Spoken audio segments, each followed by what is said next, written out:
அருட்பெரும் ஜோதி அருட்பெரும் ஜோதி தனிப்பெரும் கருணை அருட்பெரும் ஜோதி எல்லா உயிர்களும் இன்புற்று வாழ்க. நமது சிவசிவ அன்பே சிவம் அறக்கட்டளை குழுவில் பயணித்து வரும் அனைத்து அன்பர்களுக்கும் அன்பான ஆத்ம வணக்கம். இன்றைய நமது சிறப்பு விருந்தினர் திரு எம் பெர்னாட் ஷா அவர்களை வருக வருக என்று அன்புடன் வரவேற்கிறோம். இன்றைய தலைப்பு சிவசூத்திரம் பகுதி 3. அன்பர்கள் அனைவரும் பங்கு பெற்று பயன்பெறுமாறு கேட்டுக்கொள்கிறோம். எல்லா உயிர்களும் இன்புற்று வாழ்க. வாழ்க வையகம், வாழ்க வளமுடன். வணக்கம் ஐயா, வாழ்க வளமுடன். நீங்க ஸ்டார்ட் பண்ணலாம். வணக்கம். வணக்கம், எல்லோருக்கும் வணக்கம். இன்று சிவசூத்திரம் 3வது பகுதிக்கு போறோம். ஏற்கனவே ஒரு 2 பகுதியா இருந்தது. சிவசூத்திரம் மொத்தம் ஒரு 77 சூத்திரங்களை உள்ள வைக்கிறது. அதுல முதல் சூத்திரம் ஒரு 22 சூத்திரங்கள் இருக்கும். அந்த 22 சூத்திரங்கள் நம்ம சம்போபயா அப்படின்ற தலைப்புல நம்ம விளக்கணும். இப்போ 3வது தலைப்பு, 2வது சக்தோபயா அப்படின்றது the way of competed one. சம்போபயான்றது த வே ஆஃப் சிவா அப்படின்றது சிவனுடைய வழி. அந்த ஞானத்தை நம்ம அடையறதுக்கு ஆன்மீக தேடலுக்கான ஒரு சிவ வழின்றதுதான் சம்போபயா அப்படின்னு அந்த தலைப்புல சொல்லப்பட்டிருக்கு. ஒரு 22 சூத்திரங்கள். அது முதல் பகுதியில இருக்கு. 2வது பகுதி சக்தோபயா அப்படின்றது, அதாவது காம்பீட்டன்ட் ஒன், அதாவது ஒரு உகந்த வழி, ஒரு பொருத்தமான சாதகருக்கான சரியான வழி அப்படின்றது அதுல சொல்றோம். அதுல நம்ம ஒரு 10 சூத்திரங்கள் அந்த 10 சூத்திரமும் நம்ம பகுதி 2ல பார்த்தோம். இப்போ பகுதி 3. பகுதி 3ல ஏறக்குறைய ஒரு 45 சூத்திரங்கள் இருக்கு. நமக்கு இதை ஒரே நேரத்துல பார்க்க முடியாது. ஒரு 15 கூட ஒரு 3 பகுதியா பார்க்கலாம். முதல் 15 நம்ம இப்போ பார்க்கலாம். சிவசூத்திரத்துல 3வது பகுதியில முதல் 15 சூத்திரங்களை நம்ம பார்க்கலாம். அதனுடைய அந்த 3வது பகுதிக்கான தலைப்பு என்னன்னா அனோபயா. அனோபயா, அதாவது த ஃபைன் வே அப்படின்னு நம்ம ஆங்கிலத்துல சொல்லலாம். சிறந்த வழி, நுட்பமான வழி அப்படின்னு கூட சொல்லலாம். அதாவது நம்ம ஒரு ஆன்மீக பயணத்துல, ஆன்மீக தேடத்துல, சுய தேடுதலில் ஒரு சிறந்த, ஒரு உன்னதமான, நுட்பமான வழி அப்படின்ற ஒரு தலைப்பு தான் இது சொல்றது. இது வேற மாதிரியும் பாக்குறாங்க. அதாவது ஒரு எளிய மனிதனுக்கான ஒரு உயர்ந்த வழி, ஒரு சாமானிய கடையிலும் கடைந்த ஒரு மனிதனுக்கான ஒரு உயர்ந்த வழின்னு இத சொல்லலாம். இதுதான் அனவோபயா அப்படின்னு சொல்றாங்க. இதுல நம்ம முதல் 15 சூத்திரங்களை, அந்த சூத்திரமும் அதனுடைய விளக்கமும் பார்க்கலாம். ஏன்னா நம்ம ஏற்கனவே சொன்ன மாதிரி சிவசூத்திரன்றது ஒரு பெரிய விஷயம். அதை நம்ம ஒரு அறிமுகமா தான் இந்த மாதிரி ஒரு சூத்திரம் இருக்கு, இதனுடைய உள்ளடக்கம் இது அப்படின்ற ஒரு எளிய அறிமுகமா தான் நம்ம இதுல கொடுக்குறோம். இது ரொம்ப விளக்கமாவோ இல்ல ரொம்ப ஆழமாவோ நம்ம போல. ஏன்னா அப்படி போகணும்னா அதுக்கான நேரம்ன்றது வேற, அதுக்கான பார்வைன்றது வேற. நம்ம ஒரு அறிமுகமா அந்த சூத்திரங்களை சொல்லி அதனுடைய அர்த்தங்கள், அதனுடைய ஒரு எளிய ஒரு மீனிங், ஒரு அர்த்தங்களை நம்ம சொல்லிடும். ஒரு அறிமுகமா அந்த சூத்திரங்களை நம்ம உள்ள போறோம். ஸோ அந்த வகையில அனவோபயா 3வது பகுதியில முதல் சூத்திரம் என்ன சொல்றாங்கன்னா, ரொம்ப எளிமையான சூத்திரம் தான். ஆத்மா சித்தம், அவ்வளவுதான். அந்த 2 வார்த்தை தான், ஆத்மா சித்தம் அப்படின்னு சொல்லப்படுது இந்த சான்ஸ்கிரிட் சூத்திரம். நம்ம ஆங்கிலப்படுத்தணும்னா அந்த செல்ஃப் இஸ் மைண்ட் அப்படின்னு சொல்றாங்க. வேற வேற அர்த்தங்களும் இருக்கு. அந்த ஆங்கிலம் இந்த படுத்துறதெல்லாம் எப்பயுமே ஒரு முழுமையான மொழிபெயர்ப்புன்றது அவ்வளவு சுலபமா இருக்காது. ஏன்னா ரொம்ப காலத்துக்கு முன்னாடி, ஏறக்குறைய 8ஆம் நூற்றாண்டு 9ஆம் நூற்றாண்டுல எழுதப்பட்ட அந்த சூத்திரம் சமஸ்கிருதத்துல இன்றைய ஆங்கிலத்துல அது மொழிபெயர்க்கும் போது அது அந்த மொழிபெயர்ப்புல அந்த முழுமையான விஷயம் வெளியே வருமானு நமக்கு சொல்ல முடியாது. இருந்தாலும் அதை நம்ம அந்த மொழிபெயர்ப்பு த செல்ஃபிஷ் மைண்ட் அப்படின்னு இருக்கு. அதாவது இந்த ஆத்மா சித்தம் அப்படின்றது எப்படின்னா, ஆத்மான்றது எல்லாருக்குமே நமக்கெல்லாம் தெரிஞ்சிருக்கும். நம்ம அடிக்கடி கேள்விப்படுற வார்த்தை தான், காதுல விழுகிற வார்த்தை தான், ஆன்மீகத்துல அடிக்கடி பயன்படுத்துற வார்த்தை தான். ஆத்மான்றது என்னன்னா, ரொம்ப எளிமையா சொல்லணும்னா உண்மையான நான் தான். அதான் நம்ம ஆத்மா தான் நான் அப்படின்றத சொல்றதுதான் ஆத்மான்ற ஒரு வார்த்தையை பயன்படுத்துறாங்க. நம்ம உடல் மனம்னு ஒன்று இருந்தாலும் அதை தாண்டி இருக்கிற நான் என்பதை ஒரு வார்த்தை பிரயோகம் தான் அந்த ஆத்மா. ஆத்மா, சித்தம் அப்படின்னா, சித்தம்னா மனம், எண்ணம், சிந்தனை, இது எல்லாமே ஒரு அதுதான் ஒரு சித்தம்னு சொல்லுவாங்க. இந்த இந்த சூத்திரத்துல இந்த ஆத்மா சித்தம்னு சொல்றது மூலமா என்ன சொல்ல வராங்கன்னா, அதாவது இந்த நம்மளுடைய எண்ணங்களோ மனம் சிந்தனை எல்லாமே அந்த ஆத்மாதான் அந்த சித்தமா வெளிப்படுது. அந்த ஆத்மான்றது இல்லைன்னா நம்ம எண்ணம் சிந்தனை மனம் இல்லை.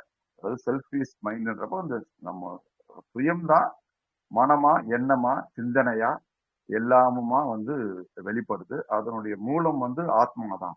அந்த ஆத்மா தான் சித்தமா மாறுது. அந்த அதனுடைய அடிப்படை ஆத்மா அப்படின்ற ஒரு விஷயத்த சொல்றதுதான் இந்த சூத்திரம். ரொம்ப எளிமையான சூத்திரம் தான். இதை வேற வேற மாதிரி கூட நம்ம எப்படி வேணா நிறைய டைமென்ஷன்ல நிறைய கூறுகள்ல பார்க்கலாம். நம்ம ஒரு எளிய ஒரு பார்வையா இதை நம்ம கொண்டு போறோம். இதுதான் நம்ம ஆத்மா சித்தம்ன்ற முதல் சூத்திரம். ரெண்டாவது சூத்திரம், மூன்றாவது பகுதியில ரெண்டாவது சூத்திரம் ஞானம் பந்தம். ஞானம் பந்தா அப்படின்ற ரொம்ப ஒரு சிம்பிளான சூத்திரம் தான். ஞானம் பந்தம் அப்படின்றதுக்கு நம்ம ஆங்கிலப்படுத்தணும்னா நாலேஜ் இஸ் பாண்டேஜ் அப்படின்றாங்க. அதாவது நாலேஜ், ஞானம்ன்றதுக்கு நம்ம வேற வேற மீனிங் இருந்தாலும் நாலேஜ் அறிவுன்றது ஒரு வார்த்தை இருக்கு. ஞானம்ன்றது அதுக்கு அறிவுக்கு மேம்பட்டதுதான் ஞானம் அப்படின்றத நம்ம சொல்லுவோம். ஜென்ரலா நாலேஜ்ன்றத அறிவு, அறிந்து கொள்ளுதல் அப்படின்னு பார்ப்போம். பட் இந்த இடத்துல இது ஞானம் அப்படின்றத நம்ம எதை சொல்ல வராங்கன்னா, பொதுவா நம்ம நம்மளுடைய ஒரு ஆன்மத்தன்மையிலிருந்து ஒரு அறிவுத்தன்மைக்கு நம்ம மாறும் போது, நம்மளுடைய செயல்பாடுகள் அறிவுத்தன்மைக்குள்ள நுழையும் போது, அறிவுத்தன்மையா மாறும் போது, எதை நாம் அறிந்து கொள்கிறோமோ அதன் மீது ஒரு பற்று உருவாகிறது. அந்த பந்தம்ன்றது பற்று. ஏறக்குறைய நம்ம நிறைய சமஸ்கிருத வார்த்தை நம்ம தமிழ்ல பயன்படுத்துகிற வார்த்தை தான். அந்த அந்த ஆன்மத்தன்மை அறிவா மாறும் போது, நாலேஜா மாறி அறிவா மாறி, அந்த அறிவின் வழியா நம்ம எதை அறிந்து கொள்கிறோமோ அந்த அறிந்து கொள்வதன் மீது ஒரு பந்தம் உருவாகுது. அதுதான் ஞானம் பந்தம் அப்படின்ற ஒரு வார்த்தையில சொல்றாங்க. ஜஸ்ட் இதை நம்ம ஒரு உள்வாங்கணும். அதாவது பொதுவா இது ஆராய்ச்சி தன்மைன்னு ஒரு இதுவா இருந்தாலும் ஜஸ்ட் அந்த வார்த்தைய நம்ம கேட்டு அதை உள்வாங்கி நம்மளுடைய இயற்கையா இருக்கிற அறிவுத்தன்மை அதை எப்படி ப்ராசஸ் பண்ணுது, அதை எப்படி கவனிக்குது, அதை உள்வாங்கி அந்த உள்வாங்குதல் நமக்குள்ள என்னவா நடக்குது, அந்த இயல்பா நடக்கிறதா, அதுக்கு நம்ம ஒரு பெரிய முனைப்புலாம் தேவை. ஜஸ்ட் நம்ம அந்த விஷயங்களை உள்வாங்கினாலே போதும்.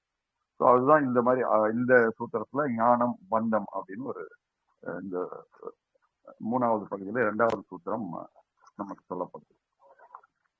இந்த மூன்றாவது சூத்திரம் இது கொஞ்சம் லென்த்தியா போறது. மூன்றாவது சூத்திரம் காலதினம் சத்வனம் அவிவேகோ மாயா. காலதினம் சத்வனம் அவிவேகோ மாயா அப்படின்றதுதான் இந்த சூத்திரத்தினுடைய மூன்றாவது சூத்திரம், சமஸ்கிருத சூத்திரம். இதை தமிழ் படுத்துறதுன்னா இதுல கொஞ்சம் இந்த சூத்திரம் ஒரு தமிழ் படுத்துறதுல கொஞ்சம் சில இதுவா இருக்கும், கொஞ்சம் லென்த்தியா இருக்கு. அது எப்படின்னா, of the beginning of any single part of the whole is non distinction of realities.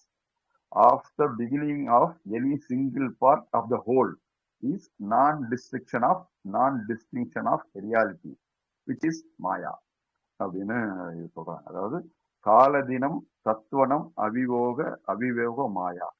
ஜென்ரலா காலதினம்ன்றது நம்ம எதை சொல்றாங்கன்னா, ஒரு ஆதியிலிருந்து உருவாகிற ஒரு மூலத்திலிருந்து உருவாகிற பகுதி எல்லாம் அந்த படைப்பிலிருந்து எது வந்தாலும் அது பகுதியா மாறிடுது. அது ஒன்னா இருக்கிறது இல்ல, ஒரு பகுதிகளா, ஒரு பீஸா, ஒரு பார்ட்டா மாறிடுது. அப்படி மாறுற பார்ட்டினுடைய அந்த பகுதியினுடைய அந்த வித்தியாசம் என்பது தெரியாதவர்கள் அந்த வித்தியாசம் ஏதும் இல்லை. அது எல்லாமே மூலத்தினுடைய ஒரு பகுதியினுடைய பிரிவுகள் தான், வெவ்வேறு பிரிவுகள் தான் அப்படின்றத புரிஞ்சுக்கிட்டு, அப்படி பிரிந்து வந்தவைகள் அந்த தனிப்பட்டவைகள் அந்த பகுதியா இருக்கிறதா மாயம். பொய். மாயம்னா ஒரு பொய், உண்மைன்றது அது இல்லை. ரியாலிட்டிஸ்ன்றது அந்த பகுதியா அந்த கால தினம்ன்றது அதுதான் சொல்றேன். ஒரு மூலத்திலிருந்து உருவாகிற அந்த ஒரு காலத்தன்மையில உருவாகி வெளியே வருகிற அந்த பகுதின்றது மாயத்தன்மையானது. அதை வேறுபடுத்தி பார்க்காம அந்த மூலத்தையும் இதுக்குமான வேறுபாடு ஏதும் இல்லை அப்படின்ற ஒரு வேறுபடுத்தி பார்க்காத ஒரு நுட்பத்தன்மை தான். அப்படி வேறுபடுத்தி பார்த்தா அந்த வேறுபாடு தான், அந்த வேறுபாடான பகுதிகள் தான் மாயத்தன்மையானது அப்படின்ற தெளிவை உணர்ந்தவர்கள் தான் இந்த ஆன்மீக வழிக்குள்ள போறவங்க. அவங்கதான் அந்த தெளிந்த தெளிவு ஞானம் உடையவர்கள் அப்படின்றதுதான் இந்த 3.3ல சொல்லப்படுது. 3.4 நம்ம போனா சரீர சம்ஹார காலனம் அப்படின்னு அந்த சூத்திரம் சொல்லுது. சரீர சம்ஹார காலனம் அப்படின்னு, அதாவது இது எப்படின்னா, the destroyer of parts is in a body. The destroyer of parts is in a body அப்படின்னு நம்ம ஒரு ஆங்கில படுத்துதல் சொல்லப்படுது. அதாவது இது எப்படின்னா, மறுபடியும் இந்த காலனம்ன்ற வார்த்தை தான். அதாவது அந்த பகுதியா மூலத்திலிருந்து எந்த பகுதிகள், எந்த பொருட்கள் அந்த வேறுபட்ட பகுதிகளா இருந்தாலும் அதனுடைய எல்லாமே அந்த உடம்பில் தன்மைக்குள்ளதான் இருக்கு. எல்லாமே அந்த உடல் அடக்கம் தான். அந்த பகுதிக்குள்ள இந்த உடல் இருக்கு. இந்த உடல் அந்த மூலத்தின் தன்மையோட சார்ந்தது தான் அப்படின்ற ஒரு தெளிவுத்தன்மை. அதாவது வெறும் உடலை, அந்த பகுதியை நம்ம முழுமையா பார்க்காம இந்த இந்த இந்த படைப்பினுடைய எல்லா பகுதிக்குள்ளும் உடல் தன்மையில் ஒடுங்கிதான் இருக்கு. இந்த உடலுக்குள்ள ஒடுங்கி இருக்கு. அந்த ஒடுக்கத்தினுடைய மூலத்தன்மையும் நமக்குள்ளதான் இருக்கு. அந்த தன்மையை சார்ந்ததுதான் நம்ம அப்படின்ற ஒரு தெளிந்த ஒரு புரிதல், ஒரு ஞானம், ஒரு அனுபவம் அப்படின்றதுதான் நமக்கு அந்த ஞான வழிக்குள்ள ஒரு முக்கியமான சிந்தனையா சொல்றோம்.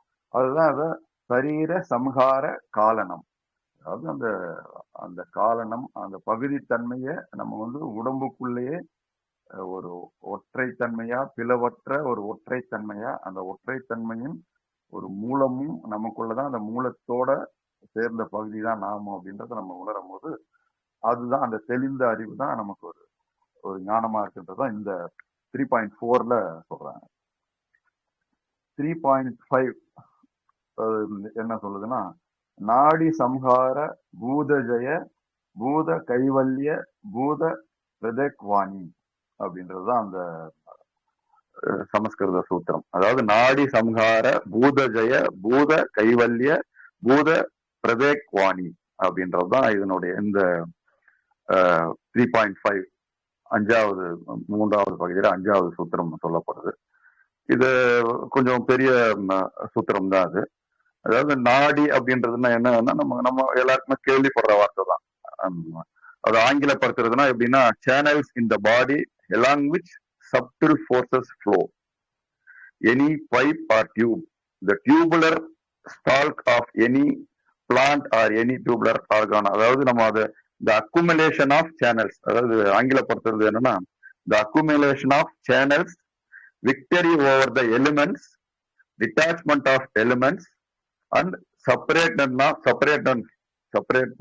of the elements, separateness of elements அப்படின்றதா சொல்றோம். அதாவது நம்ம அதை தமிழ் பற்றி சொல்லணும்னா, அதாவது நாடியை ஒருநிலைப்படுத்தி ஐம்பூதங்களின் பற்றை துறந்து அதை வென்று அதிலிருந்து தனித்த இருப்புதான் நாம் என்றும் நிலைய உணர்றதுதான் இந்த சூத்திரத்துல சொல்றது. அதாவது நமக்குள்ள இருக்கிற அந்த நாடிக்குள்ள இருக்கிற அந்த எனர்ஜி, நம்ம உலகின் மூல எனர்ஜி, பிரபஞ்சத்தின் மூல எனர்ஜி மனிதனுக்குள்ள ரொம்ப நெருக்கமா அந்த நாடிக்குள்ள இருக்கிற அந்த எனர்ஜியா, ஒரு சக்தியா தான் அது இருக்கு. அந்த சக்தியில இருந்துதான் மறுபடியும் பல விஷயங்கள் பிரிந்து அந்த உடல் தன்மையிலிருந்து எல்லா செயல்பாடுகளாம் மாறும். ஸோ அந்த தன்மையை நம்ம ஒடுக்கி, அதை அடக்கி, அதை ஒருநிலைப்படுத்தி அந்த தன்மையிலிருந்து வெளிப்படுகிற ஐம்பூதங்கள், நம்ம உடல்ல இருக்கிறதான் 5 பூதங்கள். அந்த 5 பூதங்களை நாம் வென்று, ஏன்னா அதற்கு நாம் அடிமையா இல்லாம, அதன் சொல்கிற வழியில நாம் இல்லாம, அதை வென்று அதிலிருந்து தனித்து விலகி ஒரு பற்றற்ற தன்மையில இருக்கிறது தான் அப்படி இருக்கிறது தான் அந்த நிலை தான் உயர்ந்த ஆன்ம நிலை அப்படின்றத சொல்றதுதான் இது சொல்றோம்.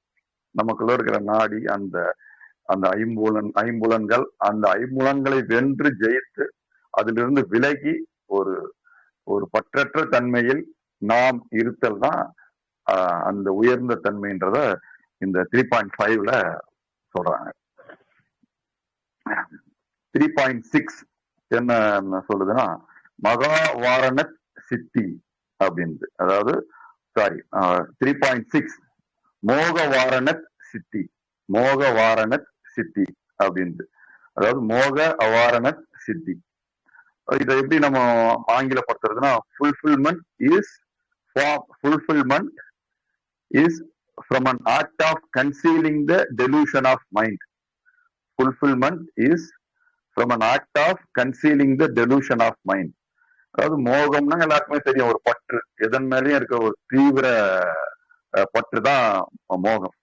அந்த பற்றை நாம் உள்ளடக்கி அதை அடக்கி அதை நம்ம அந்த பற்றின் பின்னாடி நம்ம போகாம அந்த பற்றை வென்று ஒரு அந்த அந்த பற்றிலிருந்து விலகிய தன்மை தான் சித்த தன்மை, அதாவது ஒரு உயர்ந்த ஒரு முழுமையான தன்மை அப்படின்றதுதான் இது சொல்றாங்க. அதாவது மோக அவாரண சித்தி, அந்த சித்தம், அந்த ஞானம், அந்த உயர்ந்த முழுமை தன்மைன்றது தீவிர பற்றிலிருந்து அந்த பற்றுக்கு உட்பட்டு நாம் இருக்காம நமக்கு உள்ள அந்த பற்று அடக்கப்பட்டோ இல்ல அந்த பற்று ஒருநிலைப்படுத்தப்பட்டோ அந்த பற்று நம்ம அந்த பற்றற்ற தன்மையில் இருப்பதுதான் உயர்ந்த முழுமை தன்மைன்றத இந்த சூத்திரம் சொல்லுது. 3.7 நம்ம 3.7 என்ன சொல்லுதுன்னா மோக ஜெயத் ஆனந்த போகத் சகஜ வித்யா அப்படின்னு. மோக ஜெயத் ஆனந்த போகத் சகஜ வித்யா அப்படின்றதான் இந்த சூத்திரம். இதனுடைய ஆங்கிலப்படுத்துதல் அப்படின்னா through the conquest of delusion of mind, through infinite enjoyment is the conquest of natural knowledge அப்படின்னு. through the conquest of the delusion of mind, through infinite enjoyment is the conquest of natural knowledge. அதாவது இதை நம்ம தமிழ் படுத்தி சொல்றோம்னா தீவிர பற்றை வென்ற பேரானந்த நிலையே இயல்பான நிலைத்த ஞான நிலை என்னும் ஒரு ஒரு வெற்றி தன்மை அப்படின்னு சொல்லலாம். அதாவது தீவிர பற்றை வென்ற ஒரு பேரானந்த நிலையே இயல்பான நிலைத்த ஞான நிலை அப்படின்னு சொல்றது. அதாவது பொதுவா நமக்கு அந்த பற்றிலிருந்து, அந்த தீவிர பற்றிலிருந்து இல்ல பற்றிலிருந்து விலகிய ஒரு நிதான யதார்த்த நிலை என்பதே அந்த நிலைக்குள்ளேயே ஒரு பேரானந்தம் வந்துடும். பொதுவாகவே நமக்கு பற்று குறையும் போதோ அது அந்த பற்றுக்கு எவ்வளவு குறையுதோ அந்த மிச்சத்தன்மையில நமக்குள்ள ஒரு பேரானந்தம் எப்பயுமே இருந்துகிட்டே இருக்கும். அந்த முழு பற்று விலகும் போது அங்க முழுசா அங்க இருக்கிறது அந்த பேரானந்த நிலைதான். அந்த நிலை எப்போதும் ஒரு இயல்பு நிலையா, அது எப்பயோ வந்துட்டு போற மாதிரியோ இல்ல அப்படியே ஜஸ்ட் ஒரு எண்ணத்திலேயோ சிந்தனையோ மனசுலயோ அறிவுலையோ இல்லாத மாதிரி ஒரு இயல்புலேயே சகஜமா எப்பயுமே ஒரு பேரானந்த நிலையில இருக்கிற அந்த பற்று விலகிய ஒரு பேரானந்த நிலையில இருக்கிறது தான் அந்த உயர்ந்த நிலை. அந்த நிலை தான் அந்த உயர்ந்த ஒரு ஒரு ஞான நிலை, ஒரு உயர்ந்த ஆத்ம நிலை அப்படின்றதுதான் இந்த சொல்றது மோக ஜெய ஆனந்த போக சகஜ வித்யா ஜெய அப்படின்றதுதான் இந்த சூத்திரம் சொல்லுது. 3.8 என்ன சொல்லுதுன்னா, இது ஒரு சின்ன சூத்திரம் தான். அது ஜாக்கிரத் திவித்யகாரா அப்படின்ட்டு. ஜாக்கிரத் திவித்யகாரா அதனுடைய ஆங்கிலப்படுத்துதல் நம்ம எப்படி சொல்லலாம்னா waking is the doer of forming the second part of anything. Waking is the doer of forming the second part of anything. அதாவது நம்ம தமிழ் படுத்தி சொல்லணும்னா விழிப்பே வேறுபட்ட நான் என்ற தன்மையை உருவாக்கிறது அப்படின்னு சொல்லுது. இது நம்ம விழிப்புன்றத நம்ம எப்படி பார்க்கணும்னா ஜாக்கிரத், அதாவது எதையுமே நம்ம ஜாக்கிரதை நம்ம சாதாரண பயன்படுத்துற வார்த்தை தான் ஜாக்கிரதையா இரு அப்படின்வாங்க இல்லையா. அந்த ஜாக்கிரதை தன்மை தான்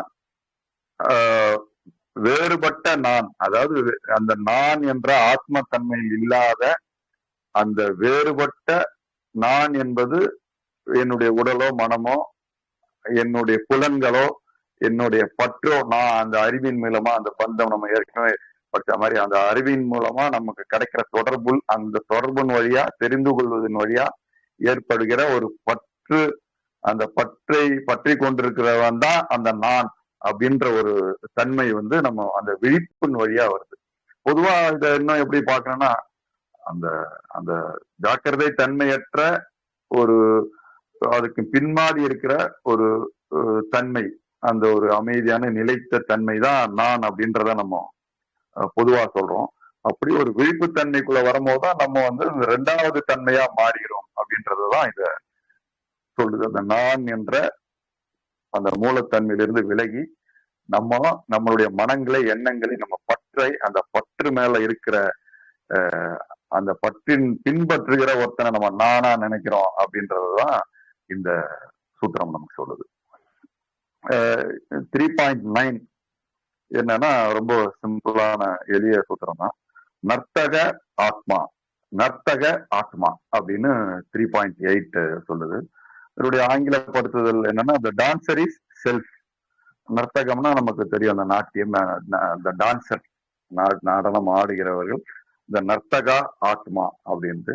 இந்த டான்சர் இஸ் த செல்ஃப் அப்படின்னு அதான் சொல்லுது. அதாவது நடனம் தாரியும் நானே, நான் என்னும் ஆத்மா, நடனம் ஆடுகிறவரே நான் தான். அந்த எப்படி அதை நம்ம புரிஞ்சுக்கணும்னா, பொதுவா நம்ம ஆத்மா என்ற ஒரு நிலைத்த ஒரு சலனமற்ற தன்மை இருந்தாலும், அந்த தன்மையின் செயல்பாடா, அந்த தன்மையிலிருந்து வருகிற எல்லா செயல்பாடுகளும், அந்த அசைவுகள், அந்த அசைவை தான் நம்ம நடனம்னு சொல்றோம்.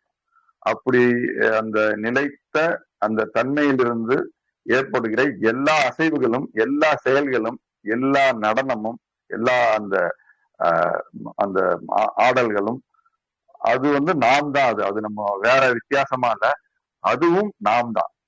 அந்த நாம்ல இருந்து பிரிந்ததில்ல. அந்த செல்ஃப், அந்த நான் என்ற தன்மை தான் செயல்பாடா மாறுகிறது, செயலா வெளிக்காட்டப்படுகிறது, வெளியே அந்த வெளிப்படுத்துகிறது அப்படின்றதுதான் இது சொல்லுது. அந்த நர்த்தக ஆத்மா, அந்த ஆத்மாதான் அந்த செயல்பாடாவும் மாறுகிறது, அந்த நடனத்தன்மையா மாறுகிறது அப்படின்னு சொல்றாங்க. இது 3.10 பாத்தீங்கன்னா, ரங்கோ அந்தராத்மா அப்படின்னு சொல்றாங்க. ரங்கா அந்தராத்மா அப்படின்றாங்க. இந்த ரங்கம்னா மேடையின் அப்படின்னு சொல்லலாம். நாடக, அதாவது இதனுடைய ஆங்கிலப்படுத்துதல் எப்படின்னா, அந்த stage is the inner self. இந்த stage is the inner self. நம்ம ஸ்டேஜ்ன்னு நம்ம எதை சொல்றோம்னா, ஒரு மேடையை தான் நம்ம ஸ்டேஜ்ன்னு சொல்லுவோம். ஏற்கனவே நடனம்னு சொன்னா இந்த இடத்துல அதுக்கு தொடர்பு படுத்தி அடுத்த சூத்திரமும் இருக்கு. இந்த ஸ்டேஜ் இஸ் இன்னர் செல்ஃப். அதாவது அந்த மேடை, அந்த நடன மேடை, நாடக மேடை, அந்த மேடை தான் நம்மளோட உள்ள இருக்கிற அந்த செல்ஃப், இன்னர் செல்ஃப். அந்த வெறும் செல்ஃப்னு நாம, டான்சர் வேற, அந்த மேடை வேற. மேடை இல்லாம அந்த டான்சர்ன்றதுக்கு ஒண்ணுமே இல்லை, அந்த டான்சருக்கு வேலையே இல்லை. அது எந்த மேடையா இருந்தாலும், மேடைனா மேடையா இருக்கலாம், அந்த எதுவா இருந்தாலும், ஃப்ளோரா இருந்தாலும் சரி, இல்ல ஒரு மேடை தளமா இருந்தாலும், அப்படி ஒண்ணு இருந்தாதான் அந்த நடனம்னு ஒண்ணு வரும்.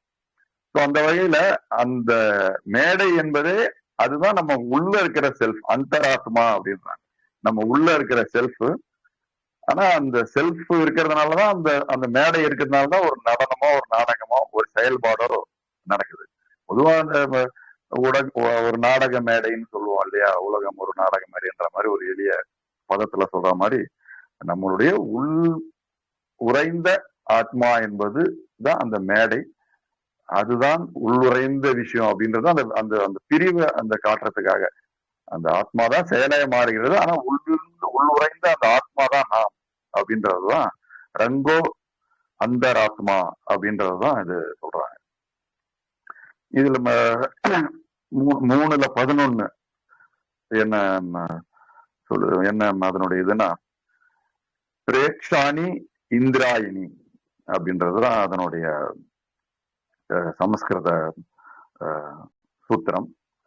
பிரேக்ஷகானி இந்திராயினி அப்படின்றதுதான் அதாவது ஏறக்குறைய நம்ம அந்த நடனம் நாடக இந்த மேடையை ஒட்டின ஒரு சூத்திரம் தான் இதுவும். இது ஆங்கிலப்படுத்துறது அப்படின்னா அந்த spectator are the organs of sense அப்படின்னு. அதாவது the spectators are the organs of sense. அதாவது அந்த நம்மளுடைய அந்த புலன்கள், உணர்வு புலன்கள், இந்த ஐம்புலன்கள் இருக்குல்ல, அந்த புலன்கள் எல்லாமே அதுதான் பார்வையாளர்.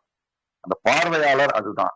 அதாவது நம்ம அந்த நடனம் ஆடுறவங்க மேடை எதுன்னு பார்த்தோம். ஆனா இந்த பார்வையாளர்னு வரும்போது அதனுடைய அந்த சூத்திரத்தினுடைய இதுவே மாறுது. அதாவது the spectator is the organs of sense. நம்மளுடைய ஐம்புலன்கள், நம்ம புலன்கள் தான் அதனுடைய பார்வையாளர் அப்படின்னு. நம்ம இங்கதான் நிறைய குழப்பங்கள் உருவாகுது. பொதுவுல நம்ம வந்து புலன்கள் தான் நான் அப்படின்னு நினைக்கிறது தான் நம்மளுடைய எல்லா சிக்கலுக்கும், எல்லா நம்முடைய வாழ்க்கையினுடைய எல்லா துன்பங்கள், சஃபரிங்க்கும், எல்லா விஷயங்களுக்குமான அடிப்படை காரணமே புலன் தன்மைக்குள்ள அந்த புலன் மேல பற்று கொண்டு அந்த புலன் எப்படி அதனுடைய செயல்பாட்டுக்கு போதோ அதனுடைய செயல்பாட்டுக்கு ஒத்து போறதுனாலதான் எல்லா துன்பங்கள், எல்லா சஃபரிங்கும், எல்லா விஷயங்களுக்குமான ஒரு பின்புல காரணமா இருக்கு. பட் இங்க சொல்லும் போது எப்படின்னா அந்த புலன்கள் வெறும் பார்வையாளர்கள், அது நாமல்ல. அந்த புலன் நமக்குள்ள இருக்கிற அந்த ஐம்புலன்கள், அந்த புலன்கள் வழியா ஏற்படுகிற எல்லா உணர்வுகளும், உணர்வு தன்மையும் பார்வையாளன் அப்படின்ற ஒரு விஷயத்தான் இங்க நமக்கு சொல்றாங்க. இது ரொம்ப நுட்பமா நமக்கு புரியும் போதுதான் இந்த சூத்திரத்துக்குள்ள இருக்கிற ஒரு ஆழமான கருத்துக்கள் நமக்கு தெரிய வரும். ஏன்னா இந்த சூத்திரம் நம்ம பொதுவா கேட்கும் போது ஒரு எளிய விஷயமா தோணும், ரொம்ப சாதாரண வார்த்தைகளா இருக்கும். பட் இத நம்ம ரொம்ப ஆழமா அதுக்குள்ள ஒரு ஆய்வு தன்மைக்குள்ள, ஒரு ஒரு ஒரு தியானத்தன்மைக்குள்ள, அந்த வார்த்தைக்குள்ள நம்ம ரொம்ப ஆழமா போகும்போதுதான் அதனுடைய நிஜத்தன்மை நமக்கு புரியறதுதான் அந்த தியானத்தினுடைய ஒரு ஒரு பயனே சொல்லலாம். தியானம்ன்றது நம்ம ஒரு கண்ணை மூடி அமைதியா உட்காந்து நம்மளை அமைதிப்படுத்தி நமக்குள்ள இருக்கிற ஒரு நானுடைய விழிப்பு உணர்வை நம்ம பாக்குறது மட்டும் தான் தியானம்னு நம்ம பொதுவா நினைக்கிறோம். பட் அது ஒரு வகையில தியானம் இருந்தாலும் பொதுவா ஞான மார்க்கத்துல அந்த தியானம்ன்றது எப்படின்னா இந்த மாதிரி ஒரு சூத்திரங்கள், மந்திரங்களுக்குள்ள நம்ம ஆழ்ந்து போகும்போது நமக்குள்ள அந்த மந்திரங்களே, அந்த சூத்திரங்களே ஒரு மாற்றத்தை கொண்டு வரும். அந்த ஆழ்ந்து போகுதல் தான் தியானம். அந்த சூத்திரங்களை நம்ம வந்து படிக்கிறதோ இல்ல அதை புரிஞ்சுக்கிறதோ, அந்த புரிதலை நமக்குள்ள இன்னும் ஆழப்படுத்துவதோ, இதுதான் ஞான மார்க்கத்தின் ஒரு தியான பயணம், ஒரு தியானத்தன்மை. அந்த தியானத்தன்மையின் வெளிப்பாடாதான் நமக்குள்ள இருக்கிற ஒரு கிளாரிட்டி, ஒரு தெளிந்த அறிவு, ஒரு தெளிந்த ஞானம் உருவாகும். அதுக்கு நம்ம நேரடியாக ஒன்றும் பண்ணணும் இல்லை. இந்த புரிதலுக்குள்ள நம்ம போகணும், ஆழமான ஒரு புரிதலுக்குள்ள போகணும். இதுக்காக தான் இந்த சூத்திரங்கள்லாம் பொதுவா சொல்லப்படுது. இந்த சூத்திரங்களை நம்ம உள்வாங்கும் போது அது நமக்குள்ள ஒரு பெரிய ஒரு தியானத்தன்மைக்குள்ள நம்மளை கொண்டு போகும். அடுத்து சூத்திரம் பாத்தீங்கன்னா 12வது சூத்திரம் 3.12 என்னன்னா திவாசத் சத்துவ சித்தி, திவாசத் சத்துவ சித்தி அப்படின்றதுதான் இந்த 3.12 சூத்திரம். திவாசத் சத்துவ சித்தி. அதாவது இதை நம்ம எப்படி ஆங்கிலப்படுத்துறதுன்னா, by means of wisdom is fulfillment of true essence. By means of wisdom is fulfillment of true essence அப்படின்றதுதான் இது ஆங்கிலப்படுத்துதல் சொல்லப்படுது. இதை நம்ம தமிழ் படுத்துறது அப்படின்னா, தெளிந்த ஞானம் மூலமாகவே நாம் முழுமையடைந்த ஞான நிலையை அடைய முடியும். அதாவது திவாசத், தீன்றது பாத்தீங்கன்னா விஸ்டம், ஒரு ஞானம். திவாசத்னா அந்த ஞானத்தின் வழியாக, ஒரு தெளிந்த ஒரு அறிவின் வழியாக தான் சத்துவ சித்தி, ட்ரூ எசன்ஸ், அந்த முழுமை, அந்த சித்தின்றது ஒரு முழுமை, அந்த முழுமையான அந்த அந்த அந்த தன்மை, அந்த எசன்ஸ் நம்ம அடைய முடியும். அந்த சாரத்தை, அந்த முழு அந்த ஆன்ம சாரத்தை நம்ம வந்து நம்மளுடைய ஞானம், அறிவு, தெளிந்த அறிவின் வழியாக தான் அடைய முடியுன்றதுதான் இது நமக்கு சொல்லுது. திவாசத் சத்துவ சித்தி. By means of wisdom is fulfilment of true essence. தெளிந்த ஞானம் மூலமாகவே நாம் முழுமையடைந்த ஞான நிலையை அடைய முடியும் அப்படின்றதுதான் இது இந்த சூத்திரத்தினுடைய வெளிப்பாடு. 13வது சூத்திரம் என்னன்னு பார்க்கலாம். சித்தா சுதந்திர பாவா, சித்தா சுதந்திர பாவா அப்படின்றத அந்த 13வது சூத்திரம் சொல்லுது. அதாவது அது என்ன நம்ம ஆங்கிலப்படுத்துறது அப்படின்னா, one who has attained the highest truth is a free being. One who attains the highest truth is a free being. அதாவது நம்ம தமிழ் படுத்தி சொல்றதுன்னா, ஒரு ஞானி, ஒரு தெளிந்த அறிவுடைய ஞானி சுதந்திரத்தன்மையில் இருப்பவர், எப்போதும் நிலைத்த சுதந்திரத்தன்மையில் இருப்பவர் அப்படின்றதுதான் இது சொல்லுது. பொதுவா நம்மளை நாமே கவனிச்சு பார்த்தா இயல்புல நமக்கு உள்ள ஒரு சுதந்திரத்தன்மை அற்ற ஒரு நிலையில தான் இருப்போம். அந்த சுதந்திரத்தன்மை அற்ற ஒரு நிலை தான் நமக்கு வலியா மாறுது, நமக்கு துன்பமாகவும் கஷ்டமாகவும் வலியாகவும் வெவ்வேறு விஷயங்களாகவும் மாறுது. ஏன்னா நம்ம பற்றுன்ற எது மேலேயும் இருக்கிற பற்று தான் சுதந்திரமற்ற தன்மை. அந்த பற்றற்ற நிலை தான் ஒரு ஆழ்ந்த ஒரு சுத்த சுதந்திரம். நம்ம பொதுவா சுதந்திரம் மாதிரி ஒரு சில தன்மைகள்ல நமக்கு ஏற்படலாமே தவிர ஒரு முழு சுதந்திர தன்மையில நம்ம இருக்கிறது இல்ல. அப்படியே ஒரு ஆழ்ந்த ஒரு முழு சுதந்திரத்தன்மை ஒரு தெளிந்த ஞானிக்கு இயல்பா இருக்கிறது தானா வருகிறது. அந்த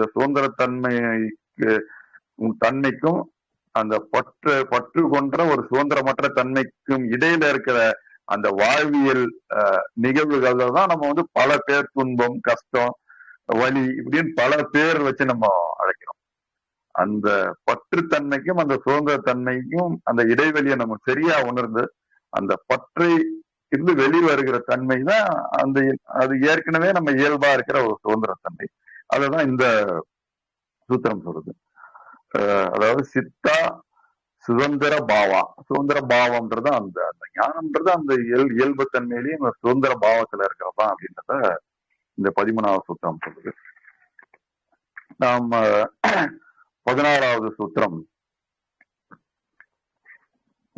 14வது சூத்திரம் யதா தத்ர ததா யத்ர அப்படின்றதுதான். அதாவது யதா தத்ர ததா ததா எத்திர ததா அணையத்திர அப்படின்றதுதான். யதா தத்ர ததா அணையத்திர.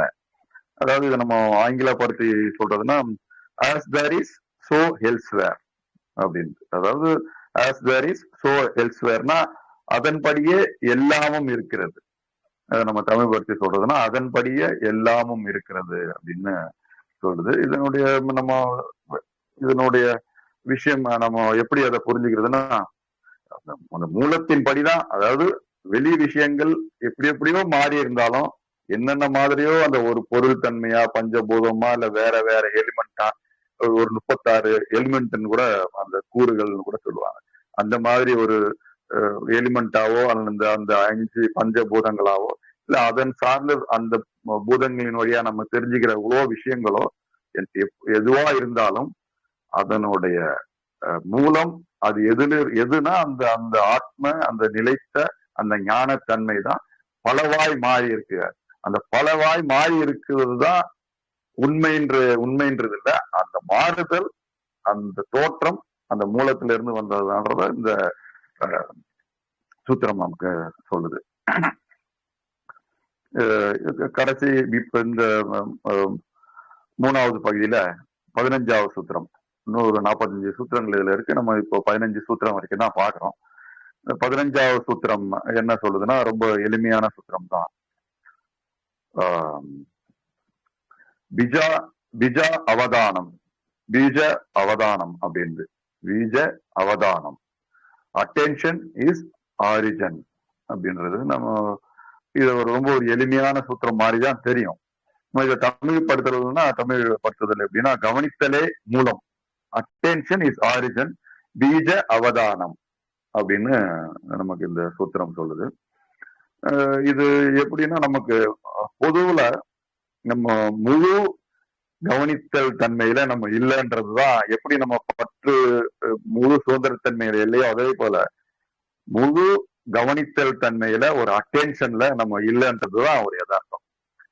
அந்த முழு அட்டென்ஷன்ல இல்லாத தன்மை தான் எல்லா சிக்கலுக்குமான ஒரு காரணியா மாறுது. அப்படி நம்மளால ஒரு முழு அட்டென்ஷன் தன்மையில இருக்க முடிந்தால் அந்த தன்மை தான் ஒரு தெளிந்த ஞானத்தன்மை. அந்த முழு அட்டென்ஷன்ல அந்த தன்மை, அந்த மூலத்தினுடைய இயல்பு தன்மையே அட்டென்ஷன் தான். முழு அட்டென்ஷன்ல ஒரு குவிந்த முழு கவனித்தல் தன்மையில இருக்கிறது தான் அந்த மூலத்தன்மையினுடைய இயல்பு. அந்த இயல்புல இருந்து நம்ம வழுவுறதோ, நம்ம அந்த இயல்புல இருந்து தவறுகிறதோ, இயல்புல இருந்து மாறி போறதுதான் நம்மளுடைய அந்த தன்மையிலிருந்து விலகி அந்த அந்த நமக்கு வாழ்வியல் சிக்கல்கள் எல்லாத்துக்குமான காரணம் அந்த அட்டென்ஷன்ல இருந்து விலகிறது தான். பொதுவா அந்த அட்டென்ஷன்ன்றது நம்ம கிட்ட எப்பயுமே இருக்கு. அந்த அட்டென்ஷன் எல்லாம் எதுவுமே நடக்காது. அது ஆத்மா இல்லைன்னா இங்க எதுவுமே இல்லைன்னு நம்ம ஆன்மீக இதுல சொல்ற மாதிரி அந்த அட்டென்ஷன் இல்லைன்னா எதுவுமே நடக்காது. ஆனா நம்ம கிட்ட இருக்கிற அந்த அட்டென்ஷனுடைய ஒரு ஒரு நழுவல், ஒரு விலகுதல், அந்த அட்டென்ஷன் குறைதல் தான் ஒரு பெரிய சிக்கல். அந்த முழு அட்டென்ஷனை நோக்கி, அந்த முழு கவனித்தலை நோக்கி, நிலைத்த கவனித்தலுக்கு போயிட்டு வராமையோ, அட்டென்ஷனுக்குள்ள போயிட்டு வராமையோ, இல்ல அந்த அட்டென்ஷன் அதிகமாவாமையோ, ஒரு முழு கவனித்தல் தன்மையில, நிலைத்த முழு கவனித்தல் தன்மையில நம்ம இருக்கும் போதுதான் அந்த இருத்தல் தான் நம்மளுடைய இயல்பு தன்மை. அந்த இயல்பு தன்மையை நோக்கி நம்ம போறதுதான் நம்மளுடைய எல்லா ஆன்ம சாதகம், ஆன்மீக சாதனம்.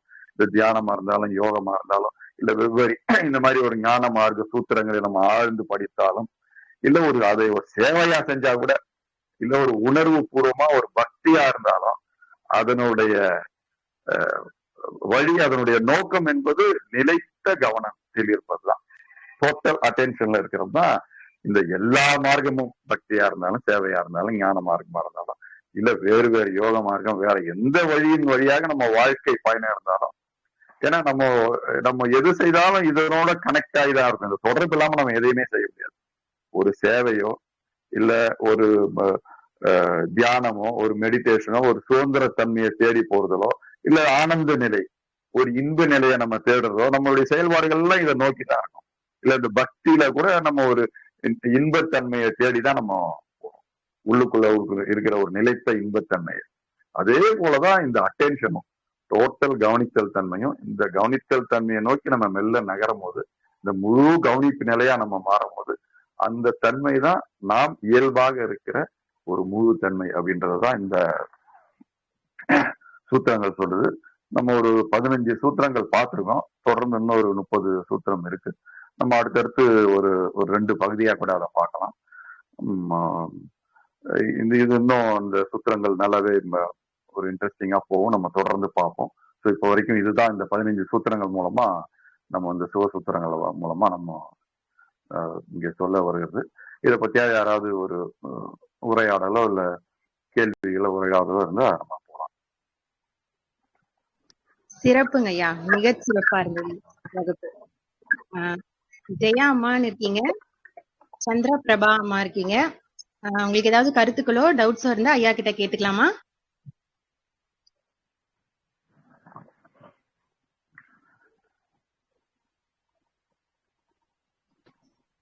ஓகே, டவுட்ஸ் எதுவும் இல்லைங்கய்யா. மிக மிக சிறப்பா இருந்ததுங்கய்யா. இது ரொம்ப ஒரு பெரிய ஞான விளக்கத்துக்கான கிளாஸ் இது. அந்த ஞானம், அந்த சித்தம், ஆன்மால இருந்து ஆரம்பிச்சு இப்ப ஸ்டில் இந்த லாஸ்ட்ல சொல்லி முடிச்சிங்களா கான்சியஸ்னஸ் பத்தி, ரொம்ப ரொம்ப அருமையா சொன்னீங்க. அது சான்ஸ்கிரிட்ல இருந்த பாயிண்ட ஒரு தமிழ்லயும் ஒரு இங்கிலீஷ் வெர்ஷன்லயும் சொல்லி அதுக்கான எக்ஸ்பிளனேஷன் சொன்னது ரொம்ப ரொம்ப சூப்பரா இருந்ததுங்கய்யா. ஏன்னா சான்ஸ்கிரிட் டக்குனு யாருக்கும் புரியாது. ரெண்டு லாங்குவேஜ்லயும் சொல்லி புரிய வச்சது ரொம்ப ரொம்ப சிறப்பா இருந்துச்சு. இப்ப நம்ம இந்த சிவசூத்திரம் அப்படின்னு சொல்றது இந்த இறைத்தன்மையை நம்ம உணர்றதுக்காக வந்தோம். அதுக்கான ஃபார்முலாஸ் அப்படின்னு நம்ம வச்சுக்கலாம்.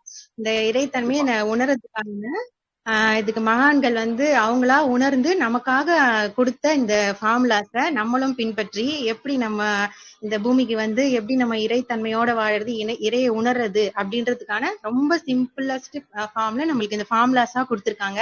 அதை நீங்க ரொம்ப அழகா எக்ஸ்பிளைன் பண்ணி சொல்லியிருந்தீங்க. ரொம்ப ரொம்ப அருமையா இருந்துச்சுங்க கிளாஸ். இதுல கண்டிப்பா. வந்து இந்த ஒன்னஸ் பத்தி சொன்னது விழிப்புணர்வு, இந்த உடல், மனம், ஆன்மா இதை வந்து நம்ம தனித்தனியா பார்க்க தெரிஞ்சுக்கிட்டனால நம்மளுக்கு பாதி ஞான விளக்கம் வந்து வந்துருச்சுன்னு அர்த்தம். நம்மளுக்கு உடலும் மனம் நம்ம ஒண்ணுன்னு நினைச்சுக்கிறோம். இந்த ஐம்புலன்கள் வந்து நம்மளை ஏமாத்துது, இந்த மனம் வந்து நம்மளை ஏமாத்துது, இதுதான் நான் அப்படின்னு நினைச்சிட்டு தான் நம்ம லைஃப்ல வந்து ரொம்ப சஃபர் ஆகுறோம். அதை பத்தி ரொம்ப அருமையா எடுத்து சொன்னீங்க.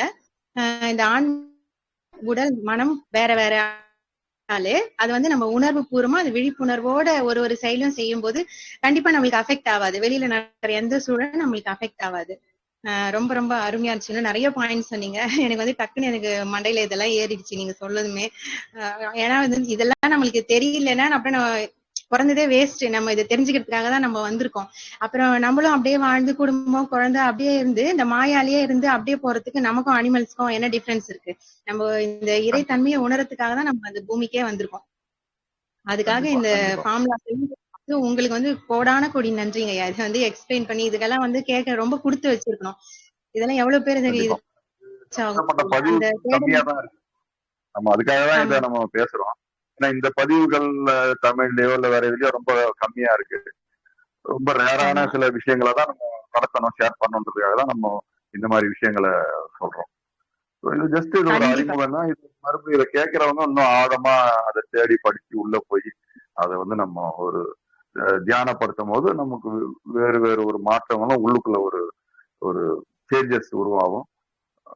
அதுக்குதான் நம்ம இதை நம்ம சொல்றோம், ஒரு அறிமுகமா இதை சொல்றோம். ரொம்ப ரொம்ப கரெக்டுங்க, ரொம்ப கரெக்ட். ஏன்னா மோஸ்ட்லி எல்லாம் வந்து இந்த பக்தி மார்க்கம் அதெல்லாம் வந்து எல்லாம் ஈஸியா புரிஞ்சுக்குப்பாங்க, செய்வாங்க. இதை வந்து புரிஞ்சுக்கிறதுக்கே ஒரு தனி இது வேணும். சந்திரபிரபாமா நீங்க பேசுறீங்களா?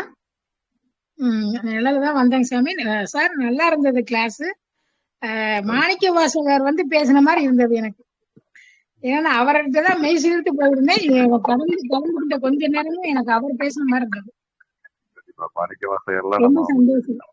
4 குறவர்கள்ல ஒருத்தர், சமய குறவர்கள்ல ரொம்ப நமக்கு அவங்க கொடுத்த விஷயங்கள்லாம் நிறைய ஞான சம்பந்தப்பட்ட ஞானம் சம்பந்தமா ரொம்ப நிறைய விஷயங்கள் கொடுத்துருக்காங்க. சந்தர்ப்பம் கிடைக்கும் போது நம்ம மாணிக்க வாசகரை பத்தி கூட பேசுவோம். சரிங்க, அவரே பேசின மாதிரி இருந்துச்சு. ஒருவேளை நீங்க தான் அவர் தான் உங்க வாயில பேசிட்டாரோ என்னமோ அப்படி உணர்ந்தேன் நான். கண்டிப்பா நம்ம அவங்க நம்ம நீங்க யாரு எல்லாம் வேற எல்லாம் ஒண்ணுதான். நம்ம அவங்கள நம்ம அவங்க நமக்கு ஒரு பெரும் வழிகாட்டி. நம்ம தமிழ் மரபுல, தமிழ் பின்புலத்துல, தமிழ் மொழியில ரொம்ப அழகா ஞானத்தை கடத்தியவர்கள் அவங்க. வழி வழியா இன்னைக்கு வரைக்கும் அவங்களுடைய ஞான விஷயங்கள், ஞான பாடல்களை நம்ம தொடர்ந்து ஆழமா பார்த்துக்கிட்டு இருக்கோம், படிக்கிறோம். நம்ம அவங்கள பத்தி கூட பேசுவோம் கண்டிப்பா. சரிங்க சார், சரிங்க சார், ரொம்ப சந்தோஷம். சிவாய நம. வணக்கம் சார், வணக்கம் சார், தேங்க்யூ சார். ரொம்ப ரொம்ப ரொம்ப நன்றிங்கம்மா, சூப்பரா சொன்னீங்க. உங்களுக்கு வந்து அந்த ஆங்கிள் அவர் வந்து சொன்னது அப்படி இருந்துச்சு. அந்த மாதிரி ஒருத்தருக்கு ஒரு டூலா இருந்து இவங்க வந்து நம்மளுக்கு சொல்லுவாங்க. பெரியவங்க வந்து சொல்லிட்டு போயிட்டாங்க, அது யாரு நம்ம மக்கள் கிட்ட எடுத்துன்னு வந்து சேர்க்கறது? நம்மளுக்கு தெரிஞ்ச லாங்குவேஜ்ல ரொம்ப ஈஸியா சிம்பிளஸ்ட் ஃபார்ம்ல இவங்கள மாதிரி எடுத்து சொல்லும் போது நம்மளுக்கு அவங்களா நம்மளுக்கு தெரியுறாங்க. நீங்க சொன்னது ரொம்ப ரொம்ப சூப்பரா இருந்தது. உங்க பாயிண்ட் ஆஃப் வியூல இருந்து ரொம்ப கரெக்ட். ரொம்ப ரொம்ப நன்றிங்கய்யா. நன்றிங்கம்மா, மிக்க நன்றிங்கய்யா, மிக்க நன்றி. நன்றி. பிரபஞ்ச பேராற்றலுக்கு நன்றி.